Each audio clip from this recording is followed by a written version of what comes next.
Anyway. It's more of a groany chair. Hi. A groany chair. Hi. How's it going? Grand. Living the absolute dream. Okay. Yeah. And what dream would that be? Someone else's for sure. Not my own. Okay. How about you? Your kinfolk did get married this weekend. Yeah. How was that? Oh wait, before we get into that, we should introduce ourselves. Oh my God. As per a podcast of which is what we are. Nobody wants to know who we are. No, we'll do it real quick. I'm somebody, and he's also somebody. I'm also somebody. And together, we make two somebodies. Anyway, I'm Natalie, and that's Cory, and... I'm Cory. And this is Pathetic and Poetic. It sure is. Welcome. Where both of us are usually mainly pathetic. And every once in a while, there's like a limerick or two, like just thrown in there for fun times. We just like to make each other laugh and occasionally rhyme. So that's kind of what we do. Yeah, maybe often, to both of those things. Often not. Oftentimes it's not funny, and oftentimes it doesn't rhyme. Usually it ends up being actually sad and not rhyming. But no. And it's just us like talking about our jobs and acknowledging our mouth sounds. Yes. Yeah. So, welcome. Today is going to be a very chill, I think, episode of Pathetic and Poetic. As I mentioned before, this past weekend was my brother's wedding. I was the bestest one, as my nomenclature.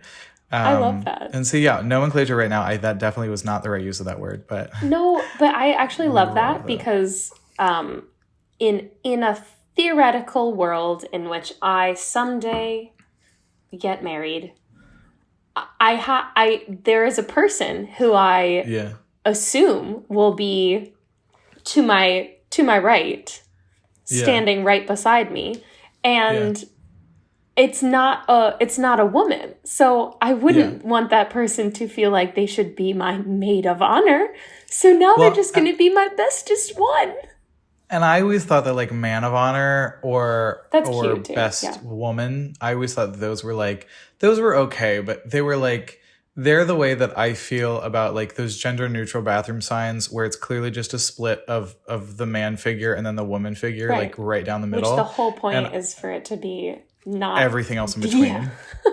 And so I personally think it's like very reductive.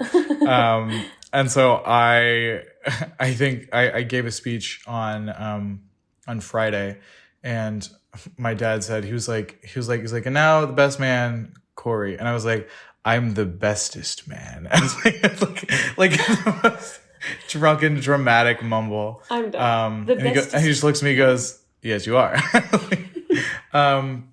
So anyway, yes, my brother's wedding was this weekend.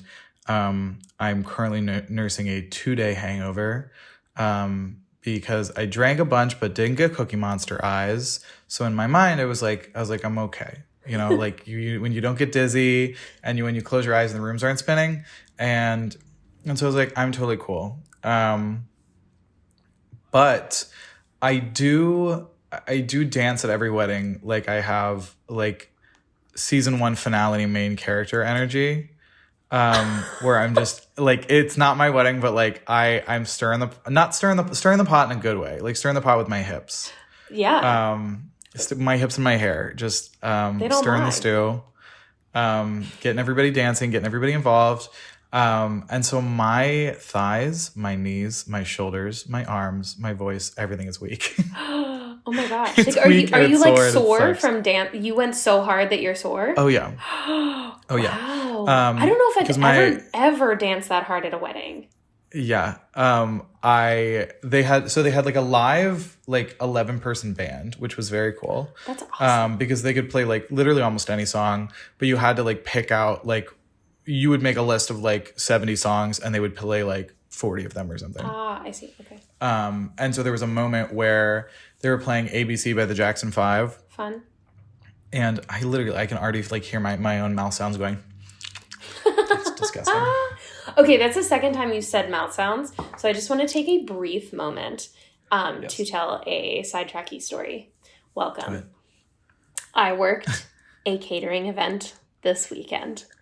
Okay. And a woman there was something so it was in the middle of the table in like a little like a little round container, and she took it out and took a bite, and then she turns around like looking for catering staff, and I'm standing right behind her, so she makes like hard eye contact with me and waves me over, and I'm like, okay. I was like, I don't know what's wrong right now. And so I go up and I was like, yeah, like, can I help you? And people are giving speeches. And so she like waves me over to like come closer so she can whisper in my ear. And I'm like, oh no. And she is still chewing. And she goes, I'm going to get so close to my mic to just try and accurately depict what happened. She went, do it. I thought this was a chicken finger. And I was like, ma'am, that is a breadstick. She was like, yeah. But I was like, I am someone who hates mouth sounds. I hate them. The sound of like loud chewing or any kind of, and she like in my ear. Ew. She said, I thought this was a chicken nugget. And I was like, I literally had to like just like contain myself from absolutely losing my shit. No, it's not. No, it is not. Ma'am, that is... Why was that something that needed to be said to someone? Well, okay, to be fair, it was like cheesy. It was like a cheesy breadstick. So it looked kind of like if you had like a really thin chicken nugget, like one of those chicken strips that are breaded. Yeah. It could have... I see what she was... Yeah. But I just never in a million years would think to call over a member of the catering staff. That's my thing. Chew like, in their ear and then tell them what they already knew, which was that this is not a chicken finger. But like was there an issue with it, or was she just like, I need to tell the nearest closest person of my clear mistake? So when you have said mouth sounds twice, it's all I could think of, and I immediately went, huh? I keep trying to like swallow off mic. Oh, how kind of you. Like I keep like moving over here to like swallow. Yeah. But I'm realizing though, because you are plugged into my headphones, you're still hearing it full force. In fact, probably more than the mic is. Yeah. But it's okay. I hadn't noticed it, so it couldn't have been too horribly offensive. Okay, cool. You're all good. You're all good. Sorry, please continue talking about your brother's wedding and important things. Yeah, wait. I was sore. I'm sore. I was very sore. No, there was a moment where the band was playing, they were playing ABC by the Jackson 5. Mm-hmm. And there was like a section, I guess there's a section of the song or whatever, where there's like one word that is repeated, like instead of ABC, mm-hmm. But there's like another word that's repeated like later on in the song, and I literally can't remember what it is because I feel like I've never listened to that song maybe the full way through to get to that point, or it might have just been something the band was doing. But they went to go look for the bride and groom to like dance in the middle of a circle, couldn't find them, so they grabbed myself and my mother's best friend, and like so like me and a 6-year-old woman. I mean, she is phenomenal. I mean, she's fantastic. She has like out of my mother and her's friendship dynamic, I am the her, if that makes any sense. Explain. No, that didn't make sense. Okay, so I like. Oh, I understand. You're more like her. Yes, I'm more like her, and like the friends that I have, I think are more like my mother. That's so funny. Yes. Yeah. Cute. Yes. Which I don't know. She's wild. She's nuts. She's great. And so like the two of us like just started dancing. Yeah. And part of the song I think was like to like get steadily lower and lower to the ground. So we just like kept getting lower and lower and lower. And so it was all thighs. The moral of the story is it was all thighs. It was all thigh. It was just all thighs. And like me. And I'm 90% thighs, and I used 100% of my thighs. And because it was a wild wedding, and like they had, I don't know, it was just like, it was honestly, and of course I'm biased or whatever, but it was probably one of the best weddings I've ever been to, because of the way that it was like staggered and set up, and it was like, like there's some weddings where like they do like the introductions of like the wedding party or whatever, then they like slowly bring out the food, then everybody starts to dance, but it was like different. So it was like there was like sort of an introduction period, then they brought us out a salad, then because it was a Jewish wedding they had the hora, so then everybody like started dancing, that led into dancing. While all that was going on, they had like taken all of our dinner orders and like gone to cook them, I imagine. Lovely. And so then like an hour later at around like 10:30, the dinner part finally came out. By that point in time, we had already like done dancing round 1. We go eating all our food. We go back and dancing round 2. Then they bring out cake. We go dancing round 3. And by that point in time, I was like, oh, okay. And so like the last song that came, which I think was Shout. And I left everything and anything on the dance floor. And they were like, cool, yeah, the post party's going on in the other room now. And I was like, what are you talking about? And so it was all house music. And so it was pretty much like all of like the aunts and uncles and like all of them, my brother and now my sister-in-law or sister-in-law. Yeah. I was gonna be like stepsister. My sister something, my brother and sister something, all of their friends were in there. And so then I had to like get some air, which is when I went out to call you. Perfectly accidentally. Cause I was like, I am dripping wet head to toe. Oh my God. And I can't feel any part of my body. And I just needed air. So that's a moral of the story. Now that I've been speaking for 15 minutes, that is where I'm coming from with this podcast. Very chill voice, very chill vibe. I love that. I have my lights on the lowest possible dim setting, and I have an orange blossom candle lit behind my laptop. That is beautiful. I have a witch's brew candle right next to me, and it is delightful. Witch's broom or witch's brew? Brew. Okay. Like in the I don't know if you just like pot. Lit the bristles of a loose broom and just lit them. It's like sage, but witchy. Yeah. It's just souls releasing into the air. Yes. Oh my God. And they're just like, thank you. Oh my God. Souls of trapped I tried to do a voice and I couldn't. That was scary. Oh no. Was that scary? It was meant to be like kind of cute, but instead it says, thank you. Where's your upper register? Where did she go? I don't have any of it. I don't have it. She'll come back. She'll come back. Yeah, I can probably do like a mean Bradley Cooper from A Star Is Born impression right now. Oh. Because of my lower register. And who's the who plays his girl. You know what, you're just fucking ugly. That was spot on. Thank you. There might be 100 people in a room and 99 of them don't believe in you. Shut your mouth. Right? But there's one who does, and hey, you know, I just want to tell y'all that there's one person in a room, and that's me. I'm the one. It's Lady Gaga. It's Gaga. It's Gaga. It's Gaga. Anyway, what is bringing you currently into this very still emotional state? That's a great question. How was your weekend? Is I suppose a less natural transition? I am going to join you at the sleepy chill vibe because I need to wind down a little bit. I had honestly a lovely weekend. Okay. I worked at a synagogue on Saturday morning they were like serving food for a kiddush, and they sent me home with so much food, which was so kind. Like I have so much challah right now. I'm going to make so much French toast with it, and I am just so excited.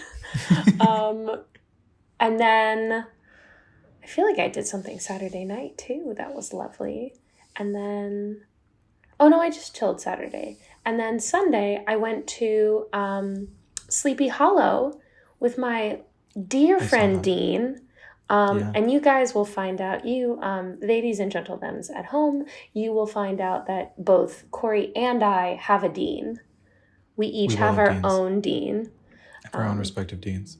Yes. And I think they are like they are one of ours respective best thems. Best thems, yes. Best ones. The bestest one, who I was referring to earlier, is my dean. Dean is one of your bestest ones, and then there's a separate other dean who is one of my bestest ones. Yes, absolutely. So my dean and I went to Sleepy Hollow, and it was so lovely. It's like a quick little jaunt on the train outside of the city, and it is like all decked out for autumn. There is like a scarecrow on every single lamppost. There are these cute little shops. We took a ghost tour in a haunted theater. There was a record shop. There was a book fair even, which was just, Dean and I are both like just obsessed readers. And I'm actually just coming back to that part of myself because I have not read for pleasure in a very long time. Yeah. But lately, whenever I ride the subway, I read a book, and I have gotten through like 5 books in the last couple months. I am just like tearing through novels. That's amazing. And it's awesome. I love it. So there was a book fair. And I'm also trying to fill my shelves on my brand new bookcase that I carried on the subway. I'll invent a hobby to fill my shelves and give me decor. But that was my weekend. That sounds fun. Yeah. Yeah. I mean, I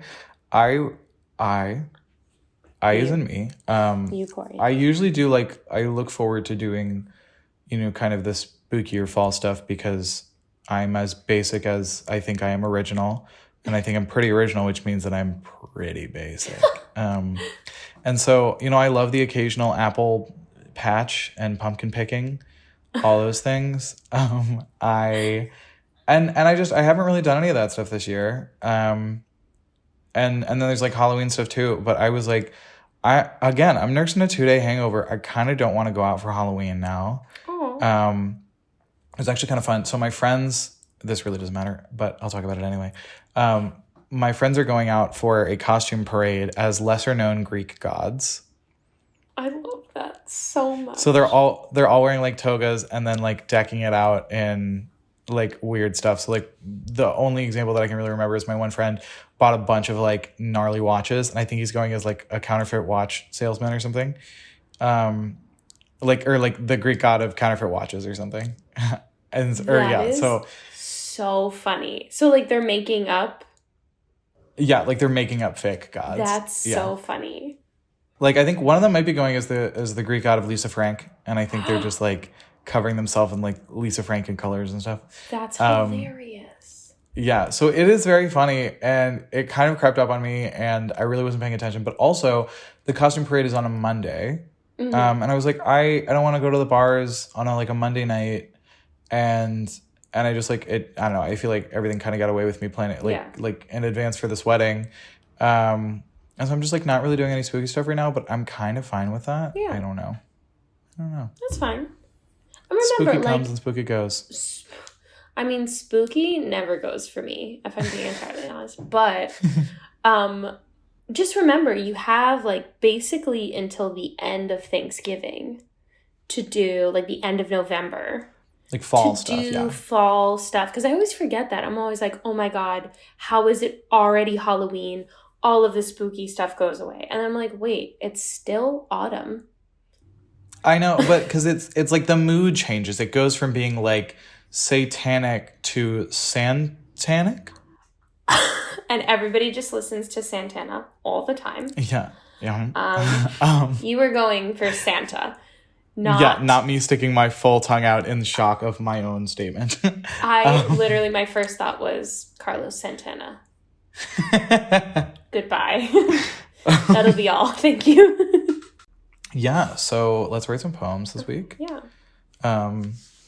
We had talked before about doing something that was very, very chill. Mm-hmm. Probably I would be assuming maybe a shorter poem with fewer words. Yeah. that is just like very tasty, and I'm sure I'll say it with like a lot of vocal fry. Just that for you. Based off of how I've slowly been like dipping in this podcast. Maybe I'll do it all as Sam Elliot. Please. Oh my gosh. For me. Just like my my Bjork poem. Oh my gosh. Ugh. The Bjork poem. I can feel the constellations in my fingers. Genius. I wrote 2.5 poems.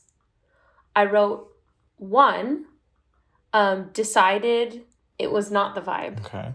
Abandoned it. She's gone. Started a new one in the same vein.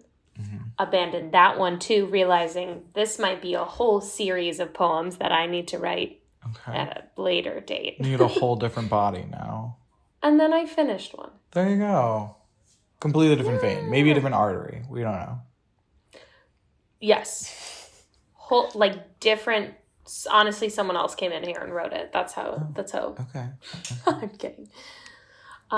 We should do that at some point in time and just write poems for each other. Oh. Yeah. Oh. And then we could also... We might have to wait until we're further into this when we know each other's styles so deeply. But I love that. Like, me writing a poem as you writing a poem, like, in my voice. Yes. But I would also be... I would be interested to, like, have both of us do a poem and then, like, do, like, each of us does a blind reading where the other one doesn't hear it before we read it to each other. Okay. Like, where you write a poem and you give it to me, but you've also recorded your own version. I write a poem and I give it to you, but I've also recorded my version. And we see, like, how does the other person read it compared to how does the first person read it? Oh, I love that. Yeah. Because I'm sure we'd, like, intonate at different places, or especially, like, where, like, the line breakups are. Like, yeah. It'd be very interesting. Anyway. Time for another time. Time for another time. For another poem, another moment, another... word. Another life. Is that a song? Wait, did you do? Yeah, that you? It's from Bridges of Madison County. Oh, I thought that was you. Oh no. Oh. I'm not yet. I'm not quoting myself yet. Yeah, wait. You should definitely cut that out. Because we'll get demonetized. Oh, true. Because it's not our music. We'll just keep singing. I don't have an upper register, so I'll take the low part. Bing. Take the low part. I was in the shower earlier, and I was thinking about we're never actually gonna read these fucking poems. I was thinking about, like, theme music, and I was like, you're pathetic, or I'm pathetic. No, I'm pathetic. No, you're poetic. No, you're poetic. We're both pathetic. Yeah. Not really a song. It's more just kind of a statement.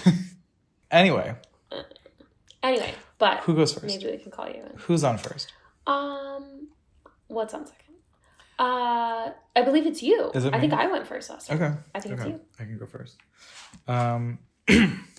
Excuse me, just a little. I've tentatively named this Head Tunes. I'm sure you'll see why. When I tune my head, I can almost hear for miles. I spend hours dissecting the frequencies and sound bops, the whiz-tings and blarzings, the chime nods and chants from here to blocks beyond.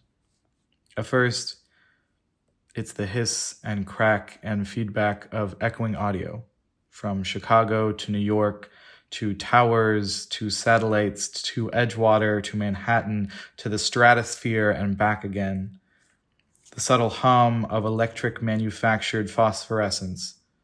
My lamp, the traffic lights, a rave of purple grow lights dotting the complex.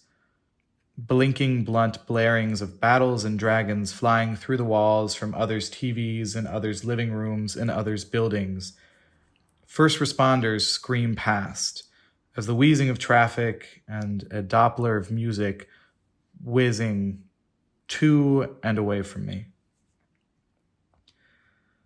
A setting of the gutters hours after being pumped with rains, and beyond that, there's still a unplaceable fuzz past my pulse and breathing.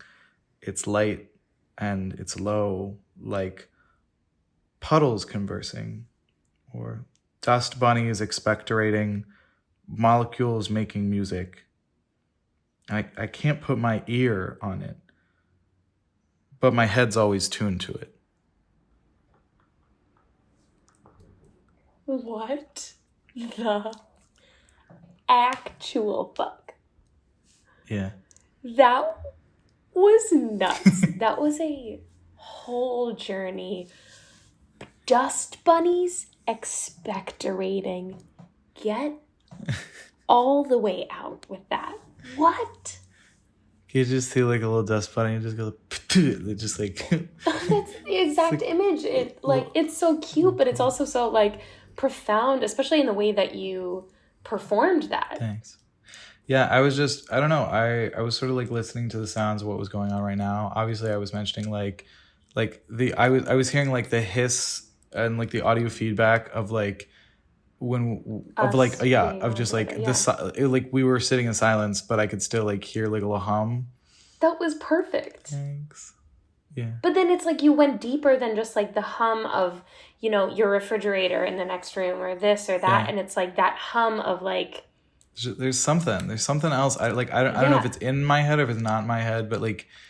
Well, no, it's like if you read all those like metaphysical books, it's like that thing that lies under silence, that like hum of just like life happening. Yeah. Ooh. I remember being also. Ooh. Sorry, go ahead. No, I was gonna say I'm sure I've written this in a poem at some point in time, but I remember like watching like one of those like shitty like history things you would have to watch in school or whatever, and it was usually like some kid went back in time and met up with like some historical figure, and they're like, well, you don't look like you're from around here with those shoes and that shirt and whatever.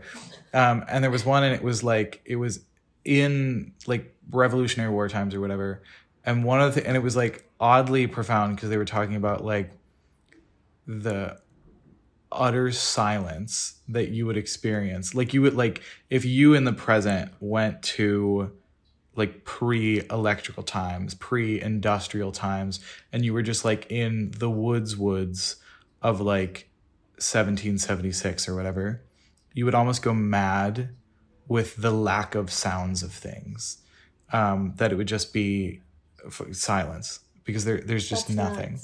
Yeah. And so because we'll never be far enough away from everything to not have, like telephone poles buzzing or whatever. Like a plane flying There's always overhead. Something. Right. Yeah.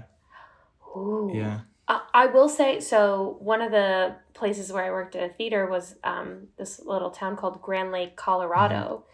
And that was pretty darn close. Mm-hmm. Not that we didn't have, appliances and this and that and the other thing, but it was so far removed from any like big towns or cities or anything like that, just on the side of a mountain. And it was a no-fly zone. Yeah. It was like, because of, I don't know, the national parks or whatever, it was like no planes or anything flew overhead ever. Yeah. And I did have a friend who was like a through and through city girl, and she had to sleep with headphones on because she's like, it is so quiet. It is unnerving for me. But wow. Do you ever get like really, really like, I don't even know, like anxious when you fall asleep, and maybe this is just a me thing, but like I do definitely like kind of tune into like the sounds around me, and I need to like convince myself like the sounds I'm hearing or whatever are being repetitive, so that way I can kind of block them out. But there's like rare occasions where like you hear like the moving of your own brain, and you're like, shit, fuck, like I can't unhear this. I can't unhear this. I don't know what sound this is. There's nothing you can do from that point on, because it'll stay with you for the rest of the night, and you just need to like. But to get back to your fantastic poem, that was incredible, like truly incredible, and like the in the beginning, all the onomatopoeia sounds into What did you say about the block? Oh, what was it? Like all of the onomatopoeia sounds, or just the block line? Do all of it.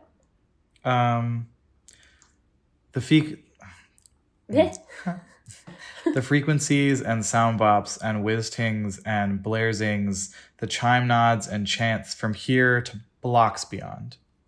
Okay, so like the way you performed that, I was so in it with like the made up onomatopoeias that were so like crunchy and delicious. And then you said blocks beyond. Like the way that flowed together, I was like, there was a moment in my brain where I was like, where is blocks beyond? It sounds like an amazing, fantastical place. And then I was like, he said, Natalie, blocks beyond.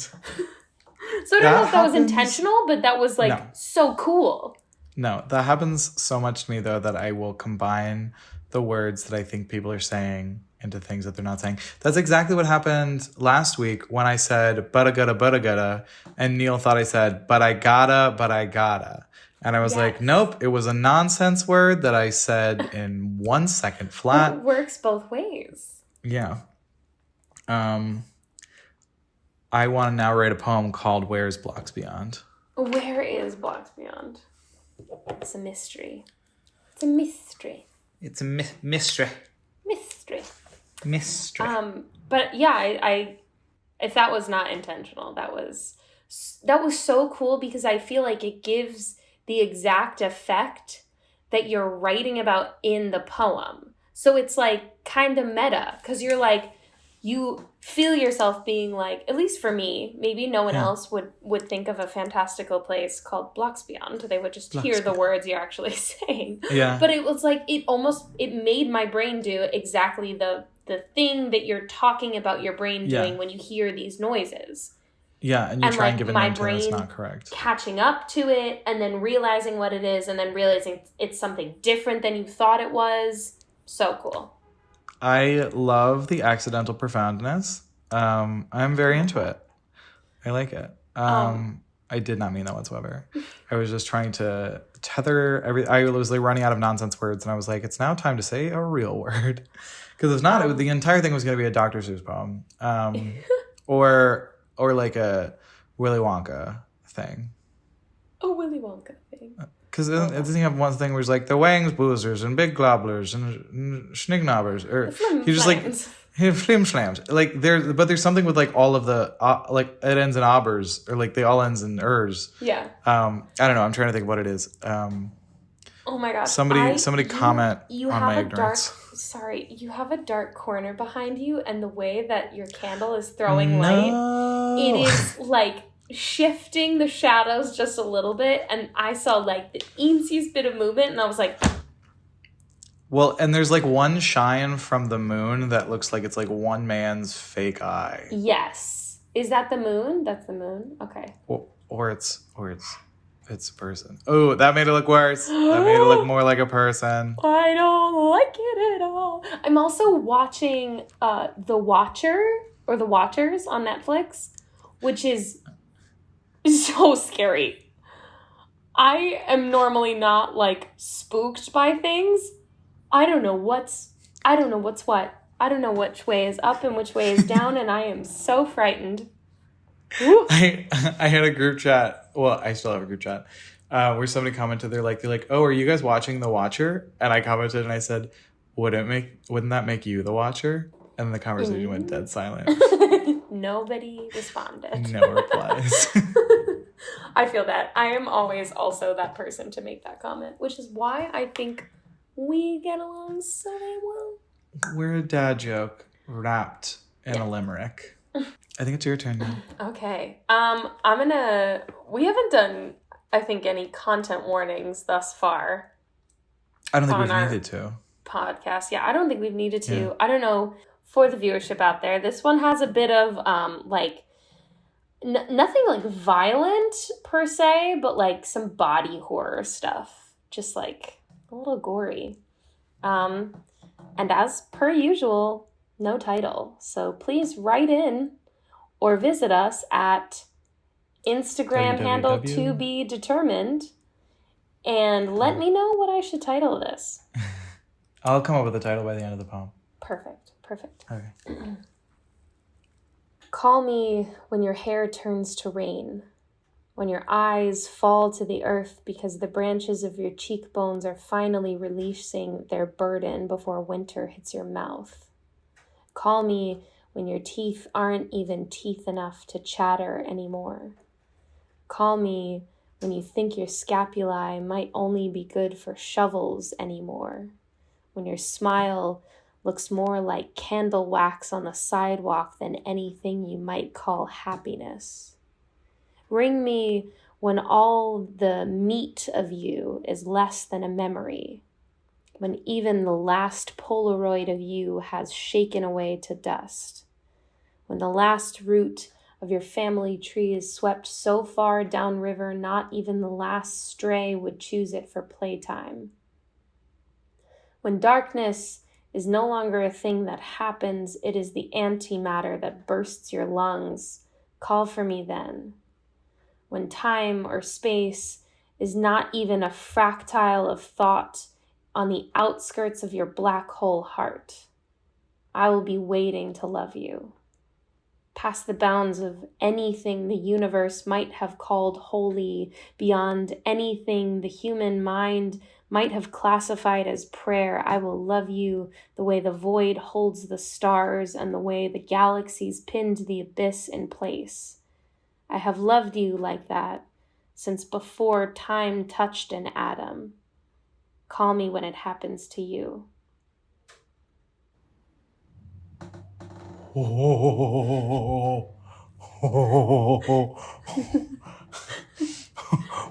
What you doing? what you think you're doing? I don't know. Okay. I feel so bad because halfway through the poem, another one of those weird explosions went off in the sky. I thought I heard that. I was like, holy shit. That's why I looked up a little bit and then I just saw you like... But then also, Cory's face was like eyes and hands and just like wide eyes and hands and nothing else. I mean, it was half all of you, and the other half was like, "We're going to war." But it's then happening. Is today. That was gorgeous. Thank you. That was like beautiful and like creep nasty in like a very like sweet way, and like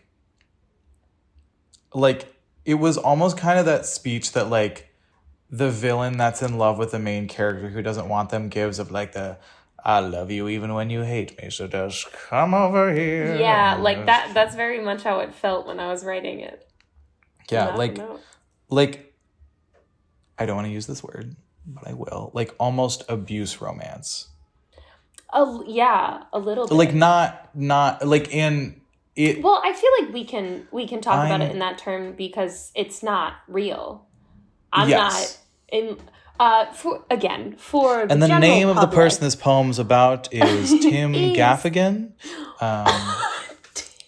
Oh, that's literally the name of a person. I do that all the time when I try to come up with fake names. And then I was like, what's a convincing fake name? Oh, I know. A real goddamn name. A real live goddamn name. I used to order pizzas in high school as Charlie Barkley because I thought it was like a decent name.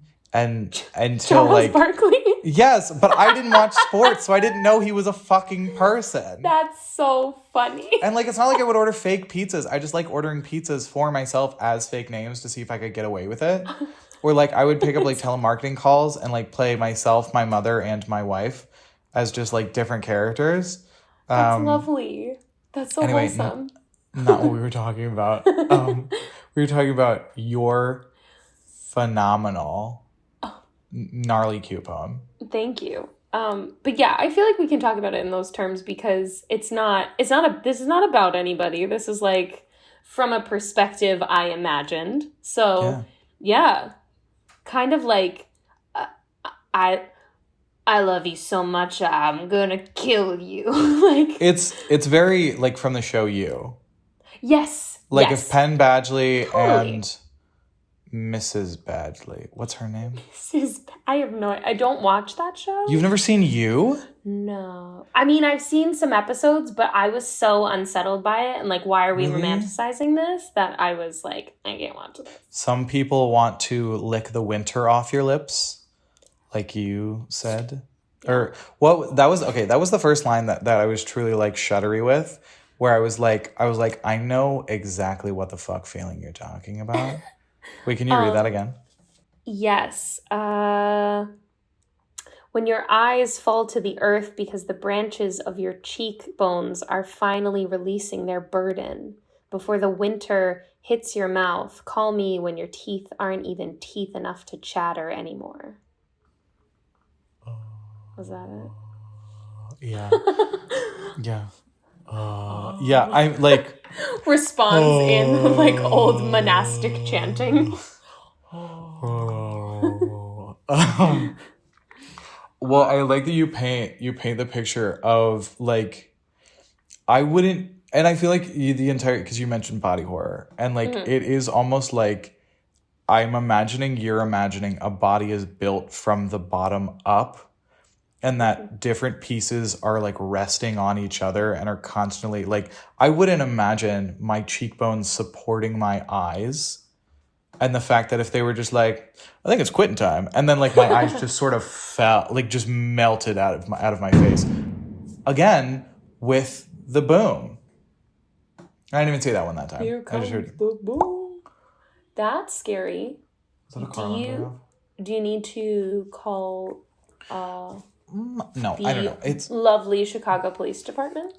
No, I don't want to be that person if it is just like a bunch of children's. What I am gonna do is, do you have the Citizen app? I don't Sponsored because I don't not the Citizen app. This week's episode is sponsored by the feeling that your body is slowly being fallen apart because it is being held up by your feet. Not a bad sponsor. It's a good get. It's almost as good as Sam Elliot. This podcast. Wait, shit. I gotta do it. This. Oh no, I need like because my in for the Sam Elliot voice is Bradley Cooper's imitation of Sam Elliot. Fair. Which is often how it is for a lot of other things, where like my in for Bjork is Kristen Wiig's impression of Bjork. I'm dead. Because they're already like the amplifications of all the things or whatever. Yeah. But you're just fucking ugly. This podcast is sponsored by that sound. And that's what this today's podcast is sponsored by. It's sponsored by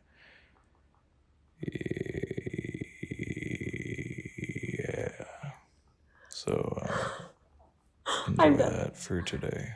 Yeah, just so you know, you're not fucking ugly. I just needed to say that multiple times just to, yeah. Anyway, I'm done. What were we talking about? Your beautiful poetry. Thank you. No, yeah. I was imagining kind of like truly the decomposition of a human body. Sorry to get graphic about it, but like if that body were still standing, like if this person hadn't been buried, they were just like going about their life as they like slowly decomposed. Mm-hmm. And like, yeah, I wrote the eyes line, and then I was like, well, like what are they falling from? And then I was like, why not the branches of their cheekbones? Yeah. Yeah. Yeah. And then just like, I was like, well, what if their shoulder blade falls off and you could use it as like a little garden hoe or whatever that's called. No. Yeah. I mean, it's good size, like for... Yeah. Like a little shovel. Like one of those little garden shovels. Like a spade? Yes! That is exactly the word that I couldn't think of. Oh, I called you a loser. Well, that's just facts. You know what? You're just a fucking loser. You're just fucking ugly. You're just fucking. That one was me, and I feel like I did pretty well. That was very good. I feel the need to differentiate because I feel like it was so spot on with yours. Okay, wait. Should we just do different lines and see who can guess what? We should both do the "you're fucking ugly" line, and the viewers will have to guess who said which one. Okay. I could, instead of us doing it again, I could just put in our fucking ugly lines right now. You're just fucking ugly. You know what? You're just fucking ugly. Oh my god! Like, what are they called? Like those radio shock jocks or whatever, where they're like, yes, I don't actually know if that's in like the middle of We should totally have sound effects in this completely ridiculous podcast. Yeah, it'd be utter insanity. Nothing goes with literature and poetry. As you can see, the incited anxiety on my face because I'm our audio guy. Correct. So I have to do so much more work to make this happen. You do. This is correct. So to make it clear, I am joking, and please don't think one thought about sound effects. Okay. Don't you worry, your pretty little head. Don't you worry about it. Don't you worry about a thing. Don't you worry about a thing. Mine is just all it's all vocal fry because my voice doesn't go that. Because you're just a woman.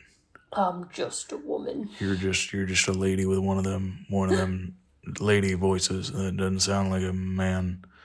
You know when you got a voice and it doesn't sound like this. When did Sam Elliot come in the room? Like, can you imagine if Natalie Shaver had to narrate a Ford commercial? That's like that. I'm built Ford tough. I'm built Ford tough. What everyone on TikTok was doing the. Have you ever been slapped in the face by a wet spaghetti noodle? That cracked me up. Have you seen the TikTok sound? It was like there was one time when I was dating twins and everybody asked me how do I tell them apart, and I said, well, Lisa had blonde hair and Jim had a cock. Like, do you know what I'm talking about? No. Oh my god. I love that. Jim had a cock. I don't think those are the names, but I don't know. That's what came to mind. We should probably wrap up. We should. Goodbye. This episode of Pathetic and Poetic has been brought to you by Scapuli for Shovels. Oh, yeah. It's a little scapula spade. Yeah. Need some gardening done? Use Pull out your shoulder blade. Can you put it back? Probably not. Unsanitary. You used it for gardening. But think of all the roly-polies you can collect on it. The little roly-polies. Just getting the process of decomposing your flesh vessel early. Oh no! This podcast is sponsored by the word "flesh vessel," apparently, as the nastiest term I've heard for the meat cage that is my body. Meat cage isn't worse than flesh vessel? Everybody comment below what is worth. That'll be the name for this episode. Meat cage versus flesh vessel. Perfect. Horrible. This episode has been brought to you by Exploding Transformers. No, I don't think it was a Transformer. I think it was brought by. I think this episode was brought to you by ragamuffin teenagers. Shooting off bottle rockets. Chicago. The city of Chicago. The shitty of Chicago. The shitty of Chicago. And also, discount candles. Discount candles. And as also, always. And don't forget. Always remember. Bye.